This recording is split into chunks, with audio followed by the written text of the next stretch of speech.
Salam sejahtera Malaysia, denyut nadi suara rakyat bergema di channel ini. Jangan lupa tekan butang subscribe, like dan share. Malaysia kita punya, cintai Malaysiaku, kita jaga kita.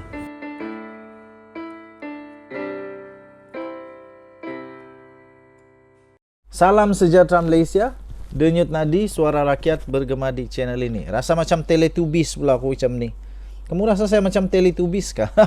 Cuba kamu komen dulu. Saya nampak macam Teletubbies ataupun macam Telelet atau macam Lato-Lato. Apa-apa ajalah. Sebelum kita mulakan, saya mohon tekanlah butang subscribe, like, share dan komen. Bagi anda yang ingin membantu channel ini untuk maju lebih supaya boleh menjadi suara rakyat, sila tekan butang join member. Dan kita amat ucapkan terima kasih kepada yang semua sudah support channel ini sejak sekian lama. Rafizi akhirnya bersuara dan menyelar Hamzah Zainuddin. Kadang-kadang Hamzah Zainuddin ni kadang-kadang lah saya fikir Hamzah Zainuddin kadang-kadang dia cakap tak fikir dulu, pertama. Kedua, dia ingat dia pandai sangat. Ketiga, dia ingat dia boleh takutkan kerajaan dengan jerkahan gitu, dengan senang. Taklah, kerajaan sekarang bukan kerajaan yang haprak. Menteri Ekonomi Rafizi Ramli menasihatkan menasihatkan Ketua Pembangkang Hamzah Zainuddin supaya memastikan beliau mendedahkan maklumat yang didakwa ada kaitan salah laku pemimpin kerajaan atas alasan yang betul. Saya nak lihatlah Hamzah Zainuddin betulkah berani. Kasih dedah bah. Jangan kasih simpan-simpan. Dedah, betul-betul dedah supaya kita tahu siapa pemimpin-pemimpin yang salah guna kuasa. Tapi jangan pula tersilap nanti terkena diri sendiri. Jika mereka ingin melakukan pendedahan, kata Rafizi, pastikan ia demi kepentingan umum, bukan untuk mendapat kelebihan politik kerana orang ramai lebih bijak. Katanya beliau tidak terganggu dengan dakwaan daripada Hamzah Zainuddin yang kononnya mempunyai fail berhubung salah laku pemimpin kerajaan semasa. Wah, kasih keluarlah. Timbalan Presiden PKR itu bagaimanapun meragui Hamzah Zainuddin bersedia untuk mendedahkan maklumat yang didakwa dimilikinya itu dan menyifatkan kenyataannya sekadar retorik. Katanya, jika ia adalah skandal besar, saya tak fikir anda memerlukan dokumen OSA, Akta Rahsia Rasmi, untuk mendedahkannya. Jika ada skandal besar membabitkan sesiapa, maklumat dan dokumen itu akan bocor dan ada pada media sekarang. Kita hidup dalam era anda tidak boleh menyembunyikan perkara seperti ini, kata Rafizi. Saya setuju. Tak payah dedah-dedah pun dia akan terdedah sendiri. Lalu Malaysia kini memetik Hamzah memberi amaran kepada kerajaan supaya tidak mencari salah Perikatan Nasional. Sekarang kerajaan perpaduan sekarang, dia cari salah macam mana pun, kalau tak ada salah dalam Kerajaan Perikatan Nasional, tak akan jumpa. Tapi kalau memang ada salah, tak payah cari, kesalahan itu akan timbul juga. So jangan risau Hamzah Zainuddin, jangan risau. Malaysia kini memetik Hamzah memberi amaran kepada kerajaan yang dia ada banyak fail.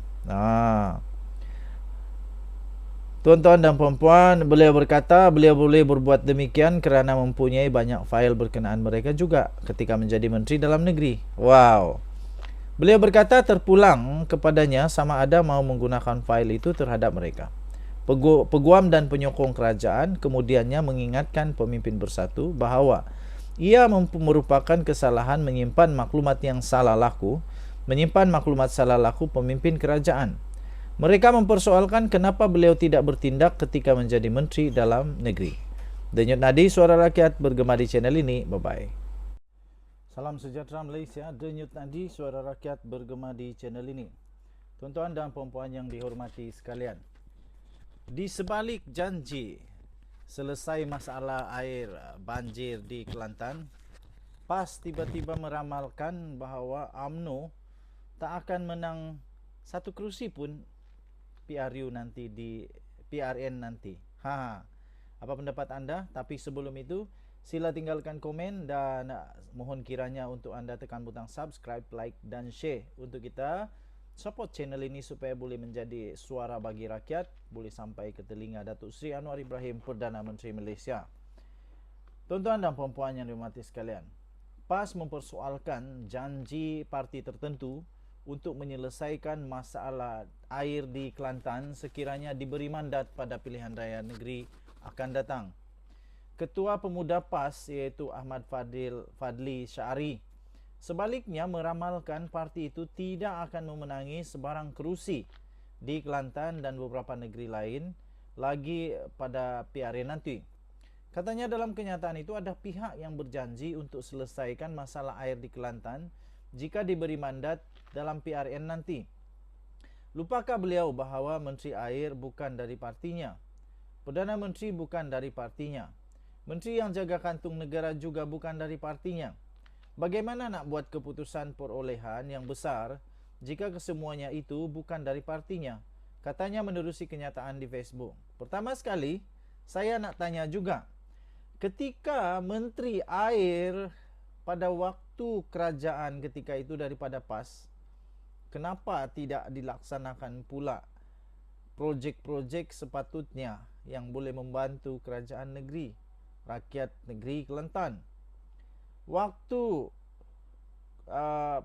pemimpin-pemimpin PAS berada dalam kerajaan dulu, kenapa mereka gagal untuk mempertahankan, menyuarakan hak rakyat Kelantan? Kenapa ya? Itu soalan saja. Pada masa sama, Ahmad Fadli juga turut mempersoalkan adakah menteri tertentu menggunakan kuasa untuk bagi pengecualian. Adalah diramalkan insya-Allah partinya tidak mendapat satu kerusi pun di Kelantan, Kedah, Terengganu, Selangor dan Pulau Pinang katanya. Wow. Terdahulu UMNO merayu kepada pengundi Kelantan supaya memberi peluang kepada parti itu untuk tempoh 5 tahun pada PRN nanti bagi menyelesaikan masalah bekalan air negeri ini. Presiden UMNO Datuk Seri Dr. Ahmad Zahid Hamidi berkata, masalah air di Kelantan adalah janji UMNO yang akan diselesaikan sekiranya diberi peluang oleh rakyat. Ada kawan-kawan saya yang tinggal di Kelantan, mereka pun turut mengatakan bahawa kualiti air di Kelantan sekarang ini amat teruk. Buka pipe saja ada pipe air warna hitam lah, macam-macam lah mereka kata. Dan tuan-tuan dan perempuan yang dihormati sekalian, benarkah UMNO tak akan dapat menang satu kerusi pun di Kelantan? Kenapa? Dan kenapa sampai sekarang kerajaan negeri Kelantan masih belum dapat menyelesaikan masalah air ini? Dan kita tak cakap hanya untuk di Kelantan, saya pun cakap juga untuk negeri saya, negeri Sabah. Tapi sekarang syukur puji Tuhan kerana sudah ada nampak usaha-usaha daripada kerajaan yang ada di Sabah sekarang ini untuk menyelesaikan masalah air ini. Sekurang-kurangnya rakyat di daerah kami sudah mulai nampak bahawa ada usaha ke arah itu. Tapi adakah usaha itu kelihatan sekarang di Kelantan? Itu persoalannya. Denyut nadi suara rakyat bergema di channel ini. Bye-bye.